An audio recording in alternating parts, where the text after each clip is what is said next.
আসসালামু আলাইকুম দর্শক, আজকে চলে আসলাম অষ্টগ্রাম ও ইটনার যেই 30 কিলোমিটার রাস্তাটা, সেই রাস্তাটার বিষয়ে দুই চারটা কথা বলার জন্য। যদিও ভিডিওটা একটু লম্বা হয়ে যাবে, তারপরও রাস্তার পুরাটা দৃশ্য তুলে ধরার চেষ্টা করব, কারণ এই রাস্তা নিয়ে অনেক তর্ক বিতর্ক। কি উপকার বা কি ক্ষতি এই রাস্তাটা আমাদের এলাকায় হওয়াতে, সেই বিষয়ে কিছু কথা বলার চেষ্টা করব। দল মত নির্বিশেষে 1 নম্বর সুবিধা, আমাদের হাওর অঞ্চলের 3টা উপজেলা, সেই 3টা উপজেলাকে এই রাস্তাটা একত্রিত করেছে। যেমন আগে কোনো না কোনো আত্মীয়র বাড়িতে যাইতে চাইলে পায়ে হেঁটে যাইতে হয়েছে, এখন আর সেই পায়ে হেঁটে যাইতে হয় না। 1 নম্বর উপকার হইলো এটা। 2য় নম্বর উপকার হইলো, আমাদের এই এলাকার হাওর অঞ্চলের যত ধান আছে এই রাস্তাটা দিয়ে যার যার বাড়িতে নিয়ে যাইতে পারে। 2য় নম্বর উপকারটা হইলো এটা।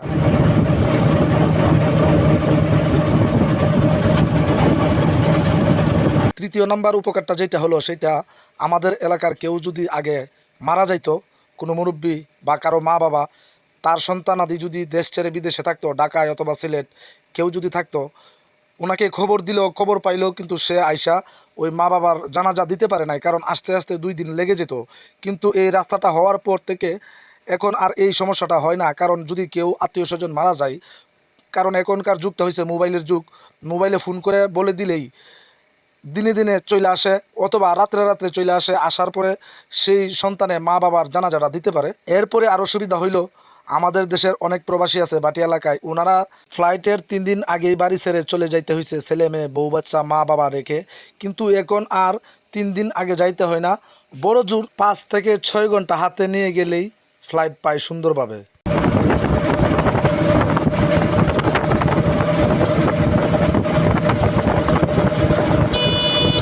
অনেকেই বলে এই রাস্তার জন্য নাকি সিলেটে বন্যা হয়, সুনামগঞ্জ বন্যা হয়।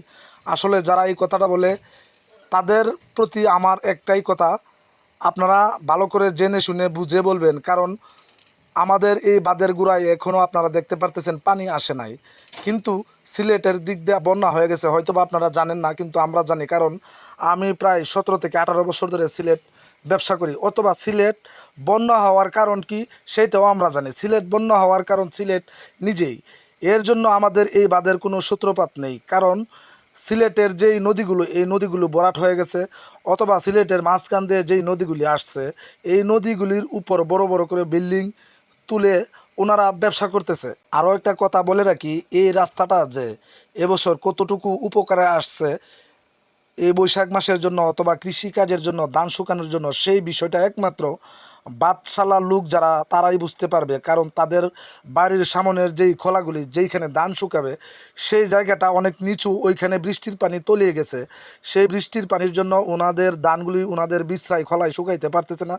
এই রাস্তাটা একমাত্র ধান শুকানোর সম্বল, এছাড়া এদের আর কোনো উপায় ছিল না। যেই কথাটা বলতে চাইছিলাম, বুয়েটের এক ইঞ্জিনিয়ার সাহেব, উনি নাকি গবেষণা করে পাইছে এই বাঁধের কারণে, অথবা এই রাস্তাটার জন্য সিলেটের সুনামগঞ্জের বন্যা হয়।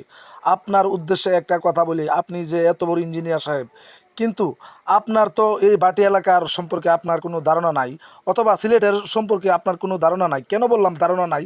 আপনি সিলেটে যান বিমান দিয়ে অথবা হেলিকপ্টার দিয়ে, আর যাবেনই তো, কারণ আপনারা তো হইলেন ইঞ্জিনিয়ার সাহেব। আপনারা আকাশ দিয়ে উড়ে যান, আবার বিল্ডিংয়ের ভিতরে গিয়ে বসে থাকেন। আমার আপনার উদ্দেশ্যে একটা ছোট্ট চ্যালেঞ্জ, আপনি যদি আসলে এইটা গবেষণা করে পেয়ে থাকেন এই বাঁধের জন্য বন্যা হয়, তাহলে আপনাকে বলতে হবে আমাদের দেশের কোন নদীর পানি কোন নদী দিয়ে বাটি যাইতেছে। আর না হয় আমি আপনাকে দেখাই দিব, অথবা একটা নৌকা নিয়ে আপনাকে সাথে নিয়ে আমাদের এই রাস্তার মাথা থেকে একদম সিলেট পর্যন্ত নৌকা নৌকা দিয়ে যাব।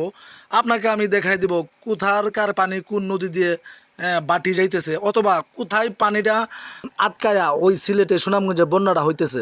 এটা আসলে আমি জানি না আপনার কাছে ভিডিওটা পৌঁছাবে কিনা আপনি পর্যন্ত। যদি আপনি পর্যন্ত ভিডিওটা পৌঁছায়, তাহলে আপনি আমার কথায় সাড়া দিবেন। আপনাকে আমি চ্যালেঞ্জ করলাম, কোথায় গিয়ে পানিটা আটকায়, অথবা কোন পানির জন্য সিলেটে বন্যা হয়, সেটা আপনাকে আমি দেখাই দেব। আর আমি আমার বাটি এলাকার মানুষের উদ্দেশ্যে একটা কথাই বলি, আমরা যে যেই দলই করি না কেন, আমাদের এই রাস্তা নিয়ে যেই কথা বলুক, বিরোধিতা করুক, তাকে আমরা শত্রু বলে গণ্য করব। আমরা যে যেই দল করি, কোনো অসুবিধা নাই।